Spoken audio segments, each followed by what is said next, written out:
Sorry for that, but I'm so glad that you and your husband and baby and Bentley, little doggy, are Yes, absolutely. That was the number one. But guys, I still think some of those branches from the derecho last year that took a beating. They just we're still picking up some of those pieces. So any strong winds are going to create some issues from that. Of course. Yeah. And I mean, there were some impressive wind gusts, but not only that, just some rainfall totals as well. We got some good rain. It's been about like 2 or 3 weeks without any rainfall. So irregardless, at least it was some beneficial rain. You took the beating, we got the rain. Yeah. That's right. Sorry. I'm happy for the rain. I am happy for the rain, but it did come with a price. This morning, I'm glad to see those calm conditions. I'm sure you are as well as we're getting our day started. Temperatures fairly pleasant too. This is a live look. These are Wade's RV Weather Camera Network.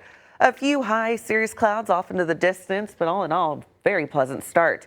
71 here for Tulsa, dew point at 68. We ended up hitting a high yesterday of 93.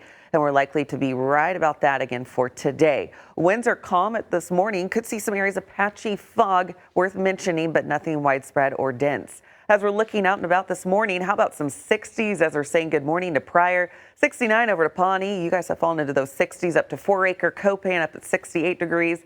73 down to Eufaula, Miami coming in at 64. Still the winner with the coolest temperature on there. For today's forecast, partly cloudy sky can be anticipated. Temperatures climbing back into those 90s for today. We're looking at mid to lower 90s, so seasonably warm across the area. We're going to have those feels like temperatures mid to upper 90s. Could see about 100 in the area, but staying below any heat advisories. 93, that'll do it for your daytime high. Again, here for Tulsa, seasonal average is 91. 92 down to McAllister, as well as Stigler, 90 over towards Tahlequah. Tonight, we do see some changes rolling in, and that is in the form of some additional showers and thunderstorms. If you're hoping for a little bit more rain, it is on the way. Here's meteorologist Emily Landeros to talk about any severe weather potential that could be facing. Well, Annie, we do, in fact, have a marginal risk here for us in northern portions of Green Country, but we're not the only ones. In fact, this extends all the way from Utah. That also includes all that enhanced risk, which is the Dakotas. You got Montana and portions of Nebraska as well in that 3 out of 5 risk for strong to severe storms. Here in our area, we are looking at a little bit of northern counties or northern portions of the state in that slight risk for Tulsa up into Coffeyville. We're in that green, so that marginal risk, which was similar to what we saw yesterday. So we are looking a little bit more isolated by the time these storms make its way down further towards the south, but we will be monitoring this as we go into tonight. Annie?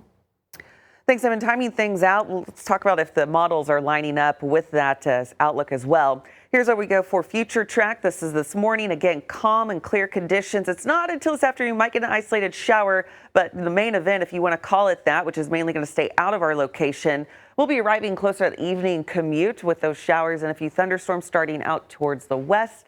And as they move eastward, looking to break apart. We do have another opportunity for some precipitation early tomorrow morning that we will be watching very closely. That will be rolling through I-44 and north, making its way out of here. So I-40 and south really being spared from this strong to severe storm threat, but lacking in that precipitation. 76 for your overnight low, so much warmer. South winds will be picking up as we go throughout the morning and into the afternoon. And that's going to pick those temperatures up quite a bit. Here we go, back into those triple digits, into those upper 90s, even right around 101 potentially for your actual temperature reading for Stillwater, 100 to Bristow, 100 right here for Tulsa. And with that, we do have the opportunity for some pop-up shower thunderstorms, mainly along the Oklahoma-Kansas line, with those strong south winds, about 15 to 25 miles per hour.